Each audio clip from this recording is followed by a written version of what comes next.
సిక్కోలు అంటే ఆధ్యాత్మిక ప్రసిద్ధ వైష్ణవ దేవాలయాలకు చాలా ప్రత్యేకం. ప్రపంచంలో మరో అద్భుత దేవాలయం శ్రీచక్రపురం దేవి ఆశ్రమం. ఒకే చోట 1001 శ్రీచక్ర మేనువులు ప్రతిష్ఠించబడ్డాయి. అరుదైన ఆధ్యాత్మిక దేవాలయం. శ్రీకాకుళం నుండి వైజాగ్ వెళ్లే రోడ్లో నవభారత్ జంక్షన్ దగ్గర కుంచాల కురమయ్యపేట అనే ఊరు ఉంది. అక్కడ దేవి ఆశ్రమం ఏర్పాటు చేయబడింది. ఈ ఆశ్రమం కోసం ఫుల్ డీటెయిల్స్ అయితే నేను ఈ వీడియోలో ఇవ్వబోతున్నాను. నా ఛానల్ మొదటిసారి చూసిన వాళ్ళు ఎవరైనా అయితే సబ్స్క్రైబ్ చేయడం మర్చిపోవద్దు. అయితే ఇక్కడ స్థల పురాణం ఏం చెబుతుంది అంటే 400 ఏళ్ల కిందట శ్రీచక్ర పూజలు జరిగేవని ఇక్కడ స్థల పురాణం చెబుతోంది. 2008వ సంవత్సరంలో శ్రీ తేజమూర్తులు బాలభాస్కర శర్మ గారికి అమ్మవారు సహస్ర మేరువులు కుంకుమలో అనుజ్ఞ ఇచ్చారంట. లలిత సహస్రనామాల్లో ఒక్కో మేరువు నిర్మించబడి ప్రపంచంలోనే ప్రసిద్ధ దేవాలయంగా మారుతుందని కలలో చెప్పారంట. ఆమె ఆజ్ఞతో భక్తుల సహకారంతో బాలభాస్కర శర్మ గారు ఈ ఆలయాన్ని నిర్మించడం చేపట్టారు. అయితే ఈ శ్రీచక్రపటంలో రాజరాజేశ్వరి అమ్మవారితో పాటుగా లలిత అమ్మవారు ఎలా ఉన్నారనేది ఇప్పుడైతే చెబుతాను, వినండి. ఒకరోజు వాచ్మెన్ నైట్ టైం ద్వారాలన్నీ వేసి డోర్స్ క్లోజ్ చేసే సమయంలో ఒక ధ్వజస్తంభం నుంచి ఒక మెరుపు లాంటి కాంతితో గర్భగుడి లోపలికి వెళ్లే విధంగా కనిపించింది. వెంటనే అక్కడున్న భక్తులు వాచ్మెన్ అందరూ వెళ్ళి చూసేసరికి నేల మీద మనం వాటర్లో కాలు పెట్టిన తర్వాత నడిచేటప్పుడు మనకి ఎలా పడుతుందో అలాంటివి 11 ముద్రికలు అయితే కనిపించాయంట. వెంటనే అక్కడ వాళ్ళందరూ ఫోన్లో గట్ట కెమెరాల్లో చిత్రీకరించారంట. కానీ ఎవరికి ఆ ముద్రికలు అయితే పడలేదు. ఒకే ఒక్కరికి ఎవరికో ఒక ఫోన్లో దర్శనం ఇచ్చాయంట. వెంటనే అతను అక్కడ ఉన్న బ్రాహ్మిన్స్ అందరికీ ఆ ఫోటోలను అయితే పంపించారంట. వాటిని ఫోటో రూపంలో పెట్టి గర్భగుడికి ఆపోజిట్లో పెట్టున్నారు. మనం దర్శనం చేసుకోవచ్చు. 11 ముద్రికలు అంటే లలిత అమ్మవారు అక్కడ వెలసి ఉన్నారని ఆ రోజు నుంచి అక్కడ ప్రగాఢ నమ్మకం.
ఈ శ్రీచక్ర పీఠానికి 2013వ సంవత్సరంలో కంచి కామాక్షి పీఠం నుంచి శ్రీ శంకర జయేంద్ర సరస్వతి వారు ఖడ్గమాల కార్యక్రమంలో పాల్గొన్నారంట.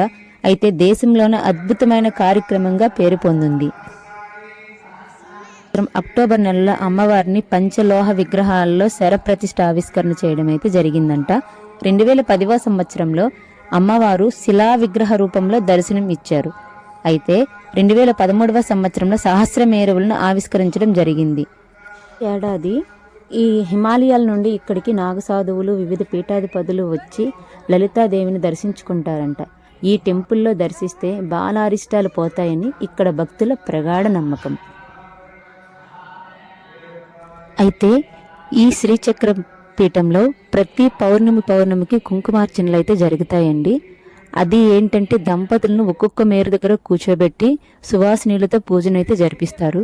కానీ ₹1 కూడా మన నుంచి ఆశించరనమాట. మొత్తం టెంపుల్ వారే ఆ ఖర్చు మొత్తం పెట్టుకుంటారు. మనం వెళ్ళి కూర్చొని పూజలు చేసుకోవటమే. ప్రతి పౌర్ణమికి ఉదయం 8:30 కల్లా మనం టెంపుల్ దగ్గర ఉన్నట్లయితే 9 గంటలకు కుంకుమార్చనలు అయితే స్టార్ట్ అవుతాయండి. అక్కడ చూసారా 1001 మేరువులు ఉన్నాయి కదా, శ్రీచక్ర మేరువులు. ఒక్కొక్క మేరువు దగ్గర ఒక్కొక్క దంపతులను కూర్చోబెడతారు. దంపతులు కాకుండా ఇండివిజువల్గా ఎవరో ఒకరు వైఫో హస్బెండ్ ఎవరో ఇలా మనం ఎవరైనా వెళ్ళినట్లయితే ఒక్క మేరువు దగ్గర మనం కూర్చొని పూజ చేసుకోవచ్చు. 9 కల్లా పూజ స్టార్ట్ అవుతుంది. ప్రతి పౌర్ణమికి జరుగుతుంది. అలాగే ఇక్కడ దసరా నవరాత్రుల్లో కుంకుమ పూజలు అయితే జరుగుతాయండి ప్రతిరోజు కూడా. అలాగే వసంత నవరాత్రుల్లో కూడా 9 రోజులు కూడా ఇక్కడ కుంకుమార్చనలు అయితే జరుగుతాయి. అయితే మనం గర్భగుడిలో ఉన్న అమ్మవారిని అయితే దర్శనం చేసుకుందాం. ఫస్ట్ అయితే పంచలోహాల విగ్రహం ఉంటుంది కిందన, ఒకసారి చూడండి. ఆ తర్వాత రాతి విగ్రహాన్ని అయితే మనకి ఏర్పాటు చేయడం జరిగింది.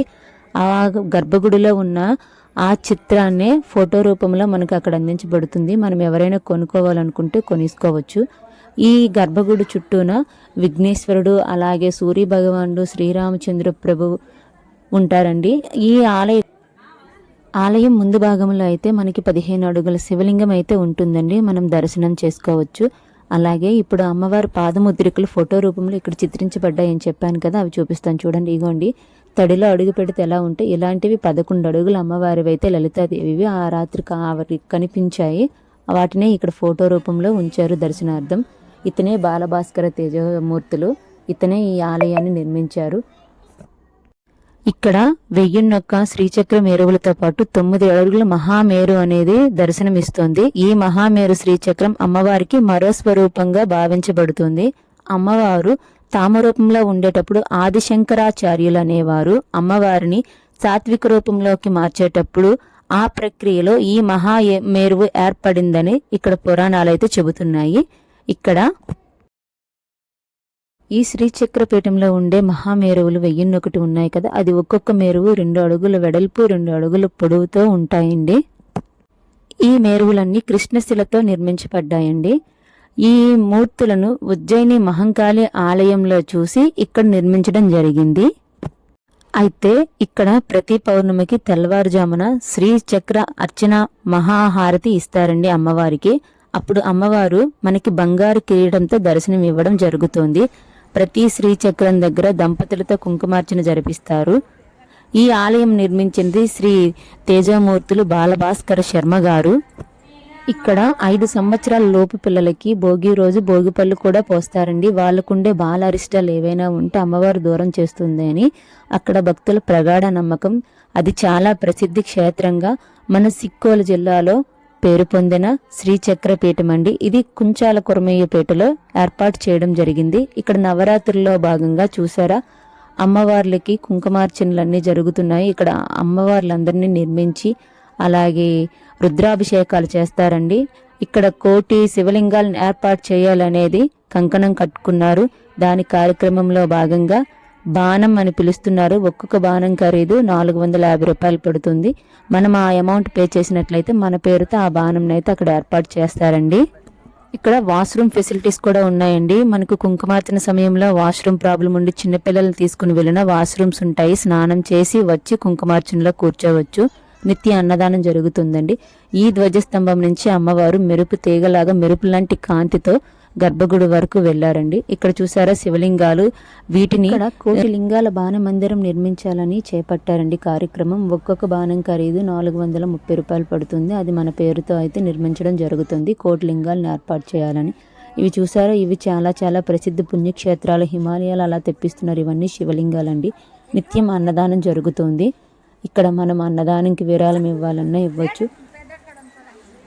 ఈ వీడియో మీకు నచ్చినట్లయితే లైక్ చేయండి, షేర్ చేయండి, సబ్స్క్రైబ్ చేయడం మర్చిపోవద్దు. ఇలాంటి మరిన్ని వీడియోలు చేయడానికి నాకు ఎంకరేజ్ చేయండి.